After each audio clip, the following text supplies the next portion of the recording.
This is our news, the weekend edition, and on the broadcast tonight, the National Security Minister speaks on the uptick in recent murders. Plus, 100 recruits joins the front line of the police force. And the chairman of the Progressive Liberal Party says there is no dissension among party members.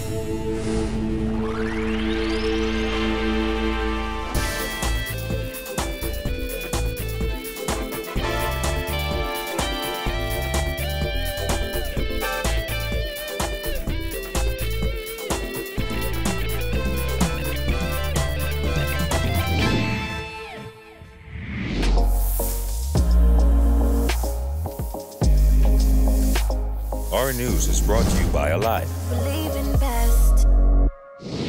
Good evening, I'm Andrew Knowles, and thanks so much for joining us. Topping news. While murders statistically are down, there has been a recent uptick in the frequency of murders in the month of December. In the past 3 weeks, there have been 3 separate double homicides. Even more recently, on Friday night, the body of one man was found with apparent gunshot wounds at an abandoned building on Hampton Street. Well, the National Security Minister said while December has been a challenging month, he is upbeat about 2019. And as you can see from the numbers, the Commissioner would have mentioned, I think 8 years ago we had 94. We're at 89, 90. So, I mean, we're on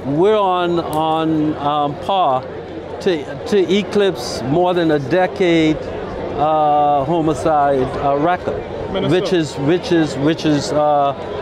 is commendable, but we're not celebrating. Every life lost is one too many, and going into 2019, we have a lot of other new initiatives that will engage members of the public and civil society that will be coming on stream in early January that we've been working on, and we promise to deliver to the Bahamian people.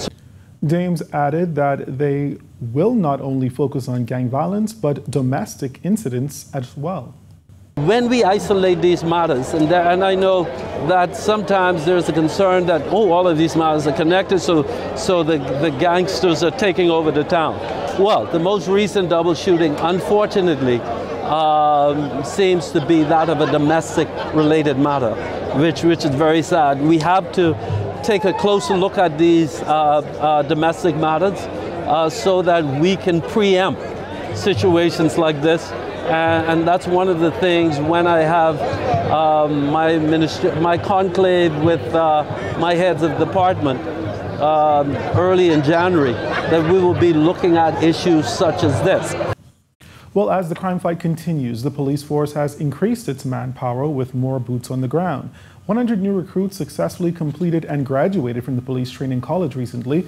And as our Jillian Gray tells us, it marks the beginning of a rebranded police force. Throughout the year, there have been several police-involved shootings and claims of police brutality. Minister of National Security Marvin Dames said the gap between the police and the public is widening. That's why the force is rebranding in hopes of improving officers' relationship with the community. For far too long, the gap between the police and the citizenry have been widening. We have to now cut down on that. And the way we do that is to improve the training level of our officers so that they are better able to connect with the community, to connect with members of the public. Okay, we move away from that us against them mentality, and it becomes an us, because we're all one. All right, but what you're seeing here today is the beginning of a rebranded police force in a real sense. 100 new police recruits were added to the Royal Bahamas Police Force last week. Dames heralded their training as the best in years. These are the best trained recruits in the history of the Royal Bahamas Police Force. We talked about creating a level of professionalism and improving the level of professionalism within our law enforcement agencies. This is the beginning of that, okay? And so they have been trained according to international standards. Prior to this, we just trained, but we're now raising the bar. Dames said these new recruits will be assigned based on their manpower audit to ensure areas of deficiency are covered. What you're going to see now is a further decentralization of the Royal Bahamas Police Force. So, for example, right now we have a centralized mobile patrol. we're gonna begin decentralizing it, but decentralizing it in phases so that we cut down on response time, but also we are better able to address the needs and the concerns of the various communities. Reporting for Our News Weekend, I'm Jillian Gray.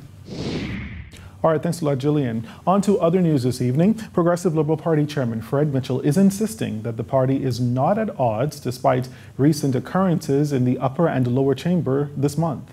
The PLP was at one. We are at one with what the position is on all of these matters. Mitchell was responding to questions raised after opposition leader Philip Brave Davis offered bipartisan support on a compendium of bills that will establish new regulations to govern the financial services sector, and opposition senators abstained from voting on some of the bills and voted against one of them in the Senate just days later. Davis has since said the move was made with his consent.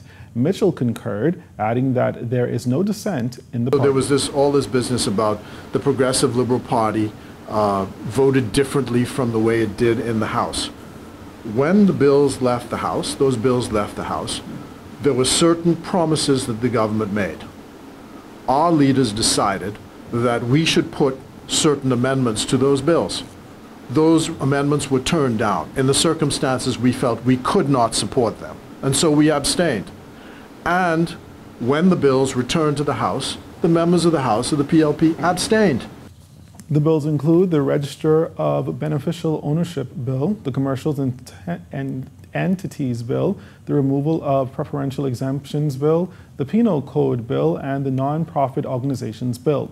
The bills will bring the country in line with rules set by the Organization for Economic Cooperation and Development and the European Union, which have threatened to blacklist the Bahamas.